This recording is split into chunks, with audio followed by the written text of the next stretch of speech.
नमस्कार दोस्तों, welcome back to your own channel wealth first. दोस्तों 1 जून से दो अच्छी खुशखबरी हैं। स्पेशली फर्स्ट ऑफ ऑल जो लोग ट्रेडिंग करते हैं उनके लिए मार्जिन में काफ़ी ज़्यादा कमी कर दी गई है। स्पेशली जो ऑप्शंस को हेज करके ट्रेड करते हैं उनके लिए मार्जिन्स काफ़ी कम हो गए हैं। This is great news. इसके अलावा काइट का जो सॉफ्टवेयर है ज़ेरोधा का, वो अपडेट हो गया है। उसमें कई सारे नए फीचर्स डाले गए हैं। इसके काफ़ी सारे रिक्वेस्ट आए हैं मेरे पास वीडियोज़ में जो मैंने आज पोस्ट किए। तो दोस्तों कितने लोग चाहते हैं कि भाई जो सारे फीचर्स नए आए हैं उनका मैं सेपरेट वीडियोस बनाऊं हर एक फीचर का? Let me know in the comment section so that I can make the जबरदस्त videos of each and every tool which has been added. तो उससे आपको अच्छी खासी इन्फॉर्मेशन मिल पाएगी और उसको आप यूज़ कर पाएंगे। इसके अलावा दोस्तों मैंने आज आपको एक बहुत ही इंपॉर्टेंट वीडियो भी बना के दिया था जिसमें मैंने आपको बताया था कि आपको किस प्रकार से अपने लॉसेस को, अपने रिस्क मैनेजमेंट को इंश्योर करना है और ऑफ कोर्स ऑप्शन बाइंग को कैसे हेज करना है। ये इंपॉर्टेंट वीडियोस थे। और कल मैंने बताया था आपको निफ्टी का व्यू। आई एम श्योर आपने ये सारे वीडियोस देखे होंगे। तो दोस्तों आज का संडे का Q&A हम लोग शुरू करेंगे विदाउट वेस्टिंग एनी टाइम। लेकिन उससे पहले अगर चैनल को सब्सक्राइब नहीं किया है तो फिर आप रेगुलर एक्शन मिस कर रहे हैं। सब्सक्राइब करें, बेल आइकन को प्रेस करें ताकि आपको रेगुलर अपडेट मिलते रहें। कुछ एक्स्ट्रा सीखना चाहते हैं, कुछ बेटर रिकमेंडेशन चाहते हैं, हमारी कम्युनिटी को ज्वाइन करना चाहते हैं, हमारे पीयर्स के साथ रहना चाहते हैं, you want to talk to them, क्योंकि जनरली जो बैज होल्डर्स हैं they only get the opportunity to get their questions answered more or less. So you can consider joining as a member as well. So दोस्तों without wasting time we'll begin. तो सबसे पहला question है सूरज जायसवाल का, जिन्होंने पूछा है स्ट्रैंगल एंड स्ट्रैडल स्ट्रैटेजी को कैसे यूज करें। निफ्टी और bank Nifty at the money strike price kept changing between 12 to 2 PM on expiry day. देखो ये चेंज होता रहेगा, ये चेंज होता रहेगा। इसमें मैंने आपको एक स्ट्रैटेजी बताई है जिसको कि आपको यूज़ करना है 9:30 इन द मॉर्निंग। तो दोस्तों 9:30 पे जैसे ही मार्केट खुली तब यूज़ कर सकते हैं, अदरवाइज 2 o'clock पे यूज़ कर सकते हैं। तो जनरली आप स्ट्रैडल को यूज़ कर सकते हैं मॉर्निंग में भी। वैसे यहाँ तो इसका कोई फिक्स रूल नहीं है। Why? Because that will totally depend upon the volatility of the market. मैं ये अभी नहीं बोलूँगा। I will take my last sentence which I spoke, 9:30 वाला सेंटेंस को मैं फिर से I will take back my sentence, क्योंकि ये स्ट्रैटेजी कैसे यूज़ होगी वो डिपेंड करेगी कि मार्केट की कंडीशन कैसी है। भाई मार्केट अगर मैं बता दूंगा 9:30 पे ले लो तो आप हर पूरे के पूरे 3 लाख लोग 9:30 बजे लेके बैठ जाएंगे। तो भाई ये टोटली डिपेंड करता है what is going to be the situation in the market at that moment जब आप ट्रेड ले रहे हैं। So if the volatility is less then your strategy will be different, और बाकी स्ट्रैटेजी आपको लगानी पड़ेंगी as per the market condition. लेकिन अगर आप इनको दिमाग में रखेंगे, प्रैक्टिस करेंगे, तो ही आप इसको अप्लाई कर पाएंगे। तो उसके लिए आपको क्या करना है? उसके लिए आपको इनको रेगुलरली पेपर ट्रेड करना है। आप ये सोच रहे हो ना कि 12 से 2 बजे तक फ्लक्चुएट कर रहा है, अरे ले लो भाई, write down on the piece of paper कि I bought Nifty at this price, simple as that, and observe. बात समझ में आ रही है? You have to write down, you have to paper trade and then realise your faults. बात समझ में आ रही है? ऐसे आप सोचते रहोगे तो नहीं होगा। You have to do action. Action करने का तरीका सिंपल है, या तो पेपर पे लिख करके करो, जब उस पर कॉन्फिडेंस आ जाए तो एक लॉट लेकर के देखो। That is how you learn, है ना। और don't get fixated with the rules. Rules are meant to be broken and rules are meant to be made and reframed. Dinesh sir, so many strategies for beginners, I know many of them would be getting confuse. कोई confuse नहीं हो रहा है। आपको जो मैंने strategies बताई हैं उनमें से आप पेपर ट्रेड करो, उनमें से एक्सपर्ट बनो। जिस स्ट्रैटेजी में आपको कंफर्ट लेवल आ रहा है उस स्ट्रैटेजी को आप यूज़ करो। देखो मेरा काम है, हो सकता है you would be getting comfortable with Ichimoku, the other one would be getting comfortable with वीवैप। कई सारे हैं जो बोलते हैं सर मैं तो बहुत कंफर्टेबल हूँ, आपका जो कॉम्बिनेशन है बॉलिंजर बैंड प्लस वीवैप plus Bollinger band plus MACD plus MFI, तो वो कहते हैं कि हम इस कॉम्बिनेशन से ही वी आर सेटिस्फाइड, हमें ये 3 ही पसंद है और हम इनसे ही अच्छा खासा प्रॉफिट निकाल लेते हैं। दिन में नहीं तो हफ्ते में 2-3 दिन का हमारा ट्रेड लगता है and we are able to make good profits. So it totally depends upon you. कुछ लोग हैं जो कि बहुत ज़्यादा कंफर्ट फील कर रहे हैं ऑन वीवैप प्लस पिवट पॉइंट, ये भी मैंने एक वीडियो बनाया है। तो उसका इन दोनों का कॉम्बिनेशन से कुछ लोग कंफर्ट जोन फील कर रहे हैं। कुछ लोग हैं जो वीवैप प्लस 20 EMA इससे भी they are comfortable and they are able to do it. So it's totally up to you. आपका देखो साइकोलॉजी कैसी है. कुछ लोग हैं जिनको कि बिल्कुल मोटा मोटा दिखाई पड़ना चाहिए, उनके लिए भाई उन्होंने अपनी स्ट्रैटेजी को डिफरेंट फ्रेम कर रखा है. भाई बॉलिंजर बैंड से सीधे जब नीचे टच करेगा तो मैं उसको बाय करूंगा, और जब ऊपर टच करा तो मैं निकल जाऊंगा. सिंपल सी चीज़ है. तो उन्होंने अपने हिसाब से पकड़ लिया. जिनको थोड़ा सा प्राइस एक्शन है, थोड़ा एक्टिव हैं, उन्होंने वीवैप पिवट पॉइंट ले लिया. ये भी थोड़ा सा एक सपोर्ट आपको साफ साफ दिखाता है. कुछ लोग जो बिल्कुल ही प्राइस एक्शन में प्रो हैं, उन्होंने वीवैप प्लस 20 EMA ले लिया. तो it's totally dependent upon you. आप किस में कंफर्ट लेवल फील करते हैं. So that's totally up to you. Santosh बाब ji, thank you sir for your great efforts. Is there any indicator or tools which suggest the implied volatility? Implied volatility को suggest क्या करना है? Implied volatility तो साफ साफ लिखी होती है. उसका मैंने सेपरेट वीडियो बनाया है, उसको जाकर के देखो. आपने शायद वो वीडियो आई एम श्योर देखा होगा, तभी आप पूछ रहे हैं. तो उसको वीडियो को फिर से देखो, है ना. बाकी कोई इंडिकेटर टूल वैसे है नहीं जो इम्प्लाइड वॉलिटिलिटी को बताए. इन ज़रूरत लाइक पिवट पॉइंट, वीवैप. How is support and resistance different from pivot point? Support and resistance is not different from pivot point. Pivot point is a kind of support and resistance. समझ में आ गया. तो pivot point support and resistance का part. Support and resistance कौन कौन दिखाता है? Support and resistance आपको दिखाता है EMA. EMA के ऊपर निकल गया तो मतलब EMA क्या है? EMA भी डायनेमिक सपोर्ट एंड रेजिस्टेंस है. इसके अलावा ट्रेंड लाइन क्या है? ट्रेंड लाइन भी सपोर्ट एंड रेजिस्टेंस है. पिवट पॉइंट क्या है? पिवट पॉइंट भी सपोर्ट एंड रेजिस्टेंस है. सो ये सारे के सारे किस चीज़ के पार्ट हैं? Support and resistance. आप समझ में आ रहा है मैं क्या कह रहा हूँ? Good. Hi sir, as per your वीवैप I found red line crossing green. देखो ये वीवैप में रेड लाइन और ग्रीन लाइन का कोई कॉम्बिनेशन नहीं है भाई. रेड लाइन तो मैंने आपको डिस्टिंग्विश करने के लिए बना के बताई थी कि इसके, और ये ऐसे ग्रीन बताई थी नहीं बताई थी. तो मैंने बताया था इसके नीचे अगर स्टॉक गिरता है तो अपने सेफ जोन में, और ये तोड़ता है तो फिर मामला वहाँ पर गंभीर हो गया है. और एंड सो ऑन. अगर यहाँ से स्टॉक ऊपर जाता है तो फिर it becomes bullish. That's how I told you. बाकी उससे कोई इन्फ्रेंस नहीं निकालना है अगर वो दोनों एक दूसरे में कोइंसाइड करने लगे. ऑल्दो उसकी रिलेटेड स्ट्रैटेजीज हैं जो कि मैं आपको आगे चल के सब्सिक्वेंटली बताऊंगा. So at this point in time आप वीवैप पे काम करो. वीवैप से आप बेसिकली सेफ जोन्स को पता करो. सर भी SBI का स्टॉक होल्ड करें या निकल जाएं? होल्ड करो. अगर आपने ले रखा है अभी रिसेंटली एट 160 प्राइस के आसपास, तो उसको होल्ड कर सकते हो. It's a very very nice price to buy. Although PSU banks मुझे पसंद कम है, लेकिन SBI का 160 पे मिल रहा है. According to me it's an okay price. आपको दे जाएगा 10-15% आराम से. My portfolio stock is HUL, very nice. Asian paint, Reliance, SBI. हाँ SBI छोड़ के बाकी सारे अच्छे हैं. इनफैक्ट SBI भी इतना ख़राब नहीं है. Your take on rising Quess Corp. भाई क्वेस्ट कॉप तो ऑफकोर्स राइज करेगा ही. जब मार्केट खुलेगी, जब एम्प्लॉयमेंट बढ़ेगा, जब रिक्वायरमेंट जनरेट होगी मैन पावर की, तो क्वेस्ट कॉप तो बढ़ेगा. It's simple as that. Dear sir, HUL weekly break are strong for week as my view. शायद मैं समझ नहीं पाया हूँ मोहम्मद. एक बार फिर से लिखना है question. I could not get your question.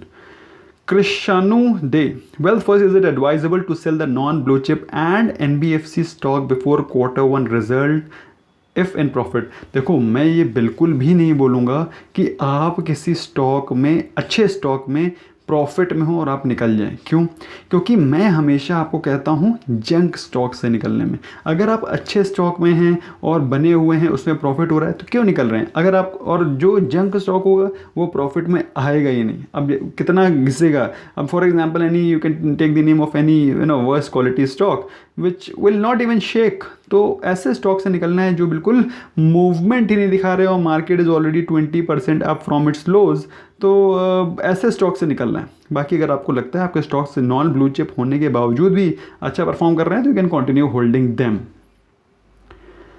What about Wipro? Breakout आ गया क्या? विप्रो तो मैंने काफ़ी दिनों पहले, आई डोंट नो, मैंने शायद डायमंड और गोल्ड इनफैक्ट बताया था. In fact most of the people I had recommended Wipro. I think diamond members को बताया था मैंने विप्रो को.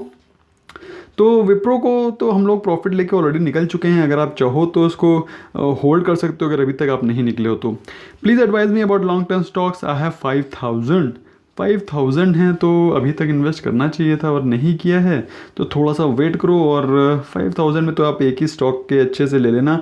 You can by around 5-6 stocks of HDFC bank and B relaxed. Okay, इसी का सिमिलर क्वेश्चन है रत्नेश, उन्होंने पूछा है what is more important, quantity और क्वालिटी। तो भाई हमेशा हमेशा हमेशा के लिए ध्यान रखिए, अगर आप पोर्टफोलियो मेकिंग पे हैं, always believe in quality, quantity पे नहीं जाइए कि मेरे पास 75 स्टॉक हों।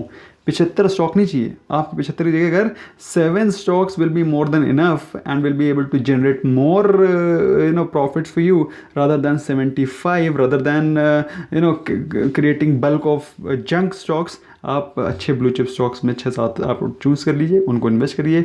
दो Bajaj Finance is far better than buying any other poor NBFC stock. I hope I have been able to clear.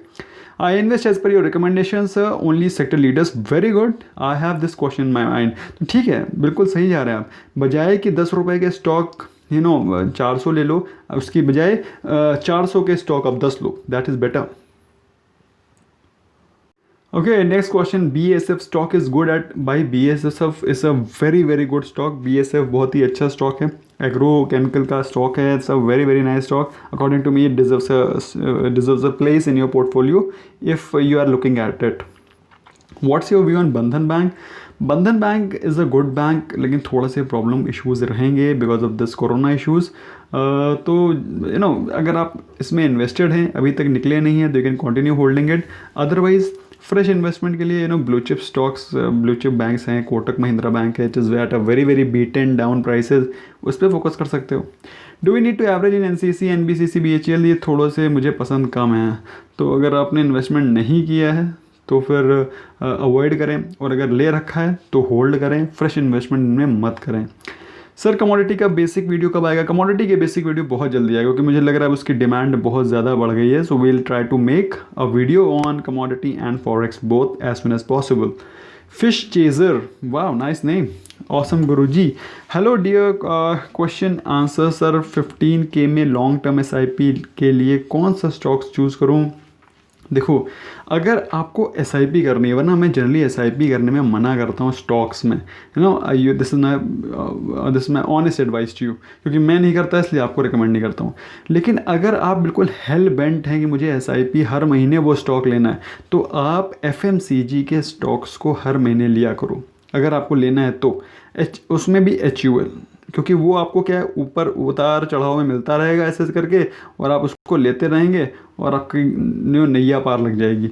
लेकिन सिर्फ FMCG, ओके, अगर आप SIP के बारे में सोचें। अदरवाइज स्टॉक्स में SIP नहीं की जाती है, SIP हमेशा म्यूचुअल फंड में की जाती है, क्योंकि म्यूचुअल फंड का मैनेजर आपके लिए खुद ही इन्वेस्टमेंट कर रहा है, बाय ऑन डिप्स। विकी मसी, for beginners which strategy you should recommend, long straddle, strangle और वर्टिकल स्प्रेड? देखिए, बिगिनर के लिए तो देखो फिर से वही क्वेश्चन आ गया ना कि आप कौन सी स्ट्रैटेजी आप रिकमेंड करेंगे। ये स्ट्रैटेजी बिगिनर्स के बेसिस पे नहीं बनी है, ये स्ट्रैटेजीज आपके माइंडसेट, मार्केट के मुताबिक बनी है, रादर देन ये बिगिनर के लिए, ये एक्सपर्ट के लिए और ये प्रो के लिए। ऐसा नहीं है, यू गेटिंग? ये सारी बिगिनर्स के लिए बनी है और ये सारी प्रो के लिए बनी है, प्रोवाइडेड मार्केट की कंडीशन कैसी होंगी उसको देख के इनको यूज़ करना होता है। और रिवाइज करना है तो इनको रिवाइज के दोबारा कर लेना जा करके, फिर आपको समझ में आएगा मैं क्या बोल रहा हूँ। और ऑप्शन के लिए अगर आप रियली में you are very want to play very safe, तो मेरे हिसाब से स्ट्रैंगल की strategy is one of the best and safest strategies for youngsters. तो यंगस्टर्स के लिए स्ट्रैंगल में थोड़ा सा प्रॉफिट इज़ थोड़ा सा restricted, but at the same time safety strangle में बहुत अच्छी रहती है, तो मैं पर्सनली स्ट्रैंगल रिकमेंड करूँगा। What about margin required for selling 1600 call? अरे भाई, मार्जिन के लिए मैंने इतना अच्छा साफ़ सुथरा प्यारा सा वीडियो बना करके आपको ऑप्शन का दिया है, नहीं बना देखा है तो जाके फिर से देखिए। मैंने आपको बताया है कि जब भी आप सेल कॉल करते हो, मतलब ऑप्शन को सेल करते हो, तो आपको 50% ऑफ योर मार्जिन, आपका जो ट्रेडेबल अमाउंट है उसको देना पड़ता है अगर आप हेज नहीं कर रहे हैं। और अभी आपने अगर हेजिंग शुरू कर दी है, मैंने पहले स्टेटमेंट ये बोला था, अगर हेजिंग के साथ आपने ट्रेड को प्लेस किया है तो ऑफ कोर्स आपकी मार्जिन और भी ज़्यादा कम लगेगी। If margin is required then why can't we sell 1500 put? You can, who stops you? जुलाई की ऑप्शन हम सेल कर सकते हैं जून में। अरे भाई, जुलाई की ऑप्शन नहीं, इनफैक्ट अगर आप स्टॉक्स की बात कर रहे हैं तो स्टॉक्स में आपको 3 मंथ्स का ही डेटा मिलता है फ्यूचर का, मतलब भविष्य का, जिसमें आप ट्रेड कर सकते हो। निफ्टी और बैंक निफ्टी में तो आपको आगे 6-6 महीने 1-1 साल तक का डेटा है जिसमें आप ट्रेड कर सकते हो। सो इनफैक्ट निफ्टी का अगर आप दिसंबर भी ट्रेड करना चाहते हो तो निफ्टी का आप दिसंबर भी ट्रेड कर सकते हो। तो आपको समझ में आ गया कि दिसंबर की एक्सपायरी को भी आप ट्रेड कर सकते हो for Nifty. Umesh Limaye, I have bought call option, is it necessary to sell call before option? अरे नहीं, आप कभी भी एंट्री कर सकते हैं, कभी भी एग्जिट कर सकते हैं, बात समझ में आई। लेकिन आपका जो सेटलमेंट है वो एक्सपायरी पे होगा। मतलब क्या? मतलब ये कि फॉर एग्जांपल अगर आपने कोई पुट सेल किया, एग्जांपल के तौर पे पुट सेल किया है सपोज HDFC बैंक का, उसमें आप प्रॉफिट में चल रहे हैं, लेकिन आपको पूरा का पूरा अमाउंट तभी मिलेगा जब एक्सपायरी होगी, वरना फिर आप जिस दिन क्लोज करेंगे उस समय जो आपका MTM चल रहा होगा, प्रॉफिट या लॉस, वो प्रॉफिट लॉस आपको मिल जाएगा। तो आपको कभी भी निकल सकते हो, it's not a big deal. Next question है, अगर नहीं बेचा तो क्या होगा? तो अगर आप प्रॉफिट में हैं तो प्रॉफिट आपके अकाउंट में क्रेडिट हो जाएगा, अगर लॉस में है तो लॉस सेटल हो जाएगा, और अगर आप पुट सेलर हैं तो आपको सेटलमेंट करना होगा। इसके मैंने सेपरेट वीडियो बनाया हुआ है, सेटलमेंट कैसे करें हुए हैं, वो मैंने वैसे डायमंड के लिए थोड़ा सा उसको सेपरेट आउट कर दिया है, but I will try to again post a video on this similar lines. Karan Agarwal, will CDSL T PIN be required for selling GTTs? I don't think so. GTTs के लिए अभी फ़िलहाल एप्लीकेबल नहीं है, मैं एक बार फिर से खुद चेक करके देखूंगा तब आपको बताऊंगा। फिलहाल मेरे हिसाब से GTT के लिए एप्लीकेबल है नहीं टी-पिन। स्टिल इन केस अगर होगा तो I will let you know, I will update you, क्योंकि मैंने खुद ही अभी टी-पिन यूज़ नहीं किया, मेरा पावर ऑफ अटॉर्नी जमा है, तो टी-पिन वाला मैंने अपडेट किया नहीं है because T PIN why, but anyway T PIN is a good for your own safety. So that's all from my side friends. अगर आपको ज़रूरत है कि जो नए फीचर्स उनके बारे में वीडियो चाहिए, please let me know in the comment section, I will be more than happy to answer. Thank you so much friends for watching and bye bye for now.